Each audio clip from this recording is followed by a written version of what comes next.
The average listener can listen to that and they're not scratching their head. It's like, what's going on here? They can, it's all approachable, and I'm sure that's well thought out. They definitely sound like they're well thought out recordings. Well, there's a signature sound, I think, from your guitar. Yeah, he's got that. I was telling him earlier, I'll be working and it's on the computer and it'll come up on Pandora and I'll know it's him. Yeah.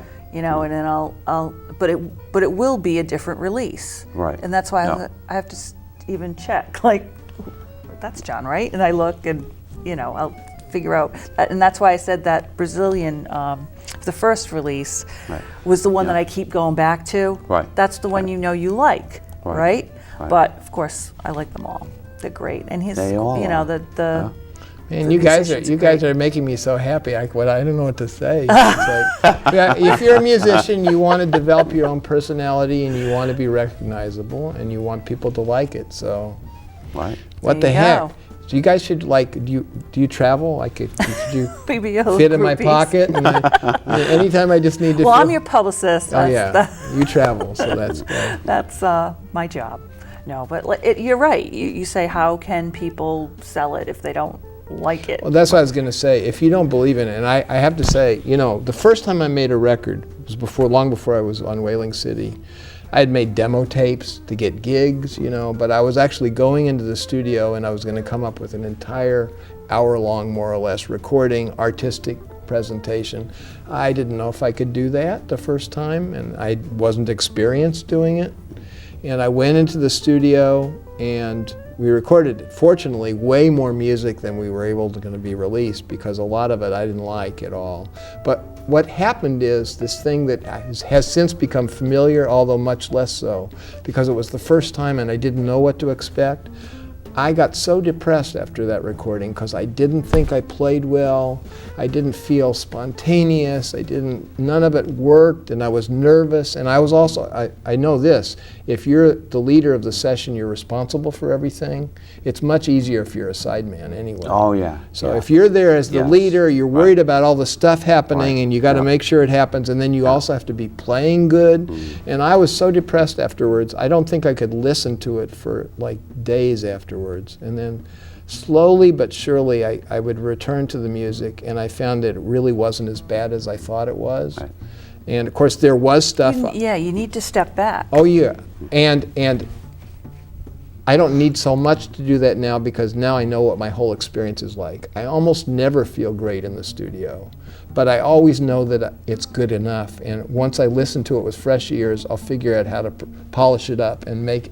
And so, at any rate, all of my, especially my recent recordings, you know what? Something cool about this new recording, for me, is that every single thing that I played on this is just what I played in the studio. I mean, I didn't change a single note.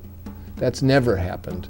And you know, I'm not one of these people that edits and fixes things and makes it look all polished when it's really garbage to begin with. No auto-tune for you. No, not really. But there's always places where I don't really like my solo. I'll re-record another solo. Yeah. And which is really, it sounds easy, but it's hard. It's much easier to use what you do while you're in the studio with the people. It's really hard to recreate. Yeah, it's so sterile to go back and Right. try to overdub another solo. Yeah, It's yeah. very difficult. It I is. have done a little bit of that in the past, but I mean, this has never happened where I First didn't take. change anything. And it This is- sounds from what I'm hearing, that's something you're not into, overdubbing and No, stuff. I'm not into doing. You kind of lose. No, I mean, on the other hand, if I play something that has really got a couple really bad notes and embarrasses me, I'll change. I don't like change those notes. I'll go back and That's record jazz. them. No, I know. No, but jazz is Right? Warts and all, right? Exactly. Yeah, all great jazz, there's always those moments, and you have to, the flute player on this is less experienced in terms of recording. She's a great musician. She's a very experienced musician. She was so worried about certain parts of her solos, and I couldn't get her I was just like, wow, I can't wait till you're gone, because I can't proceed with this. You're so worried about it. You're too close to it. And I know what it's like, because I used to be that way, but I've done so many records now that I no longer feel that way. I just figure, oh, okay, if I give this a little time and I or figure a little out. wine. Yeah, yeah, a little wine. Have a glass of wine, relax, don't worry about it so much. It's actually pretty great. So she did that. She said She had wine? No, yeah, she did have wine. We definitely, we joined her with that. Okay. But she was going to overdub a couple solos.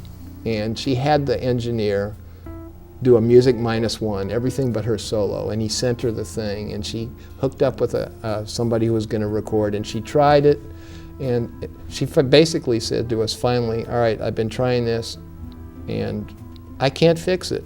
I can't do anything better than what's already there. So we didn't even change that. And in fact, I think she plays great on it, everything. I mean, everybody plays great. All these musicians, that's the one thing I'll tell you also, in my recent recordings, this record and also all my quartet recordings that preceded it, I mean, I feel like I'm so lucky I'm playing with virtuosic musicians. Yeah.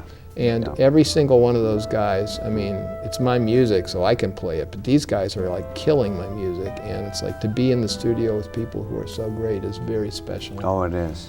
So tell us who is on the Emotion CD again? Well, on the Emotion CD, my primary collaborator is the drummer. He solicited me, and that gave me the whole idea for it and the whole idea for the instrumentation. And his name, as I say, his nickname is Mingo. I call him Mingo, but his name is Matias Mingote Garman. He's from Argentina. He lives in Spain. I brought him here on an airplane, and we did a few gigs, and then we did the recording. And we did a little concert tour on the West Coast afterwards. We had all that arranged. So how long did the writing process take to do the tunes? Well, we started collaborating somewhere in the fall, early fall, and we did the recording in May. And so I was writing music and thinking about it over the course of the fall and the winter. And the tunes were in place by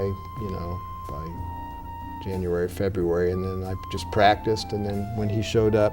Now, when I say the tunes were in place, I had written the tunes, but, you know, I needed somebody who really understood the style of music. Right. To help me figure out the arrangements, the Yes. tempos, and all the right. subtle things that Yep. you put together with That's the right. real musicians. And understood the capability of the players that you're working with, Yeah. so you could really tweak those arrangements. That's right.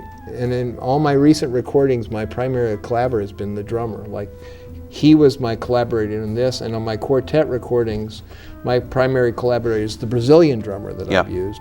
Yep. And both these guys have this incredibly deep understanding of their own native grooves and Oh, rhythms. yeah. And that's Yeah. what lends this music its authenticity. If I had done a tango, quote unquote, tango recording with somebody who was not a tango drummer, I don't know if we would have chosen the right tempos Right, that's and the right. right little details that we've Yep. put into the arrangements to make That's it right. authentic. So all that's really important, that it be authentic.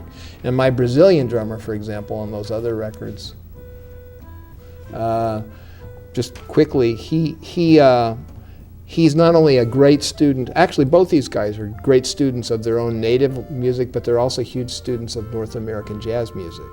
So one thing I'd like to do is to take tunes that are jazz standards that are normally done with swinging styles or whatever, and then do sort of a little twist on them by arranging them in a way that makes them kind of esoteric or exotic. So we've tried to do that with all this music. But it's all jazz music. It's flavored by Brazil. The other records, this one is flavored by Argentina. Right. And who's in the band again? Okay, Rebecca Kleinman is a San Francisco flute player. She lives in Oakland, actually, but West Coast. And she was a friend of the drummers, and that's how she got introduced. The accordion player is Evan Harlan, who lives in Boston. He's a wonderful piano and accordion player. And actually, the authentic instrument for tango music is actually bandoneon. That's but right. there's no one. That's right. There's no one in You're right. Boston who plays it. Right. So the right. closest we got, Yep. and it's very close. I mean, it's Right. almost the same instrument. It's Yeah. technically different, and it sounds a little different sound. But the thing is, I didn't care about the authentic sound as much as I wanted great musicians. Yeah, And Evan that's is a right. fantastic Right. improvising and listening and comping. He's great. And of course, John Lockwood, who's Oh, been yeah. on all my recent recordings. He's great. He was just And plays lion a of the variety of different stuff, like bass. the He's Fringe completely that plays flexible. all Any kinds style of music. Right. I've seen him all styles And of music. that's what makes it really work when he's locked in with the drummer. It just there wasn't any problems there. No, he's a giant.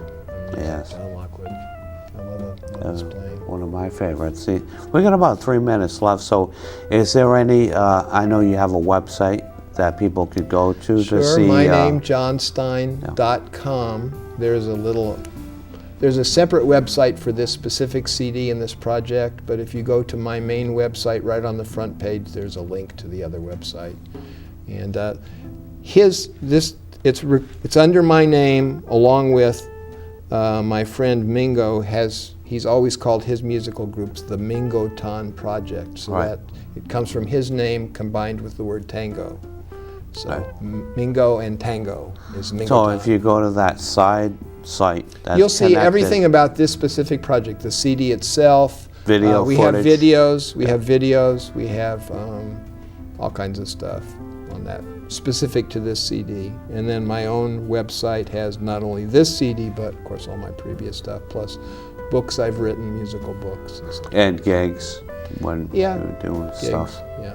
Oh. Notifications of news, current That's right. news, what's happening. That's right. Yeah. And Whaling City Sound has a Facebook page Right. and a Twitter. Twitter, so people can follow them. WCS. It didn't come in our conversation, but I just want to tell your audience, because this is Rhode Island. My wife and I are buying a house in Tiverton, Rhode Island, and we won't live here full time, but we're going to spend a lot of time here. So I would like to get to know the musicians of Rhode Island and collaborate with new people. So if anybody out there sees this and is interested, I'm interested in meeting you. Yeah, Welcome. that's right. Thank you. Thank you, Ginny Shea, for being on the show again. No problem, you've my been, pleasure. A regular guest. In April of this year will be 19 years we've been on the air. So, Congratulations. Yes. and Ginny's been on the show about 15 of those 19 years. So, I'm happy to be here, Steve. yeah. And she's only about 20 years old, too, isn't it? I know, it's remarkable? incredible how that worked out. Telling you my secrets. Yep. Okay. So we'd like to thank you for watching the show and hope you get out to see John Stein and go to Whaling City's website, John's website, and maybe pick up a few of these CDs. They're worth listening to. Thank you so much, Steve. Thank you for Appreciate being it. on the show. Thank you and take care.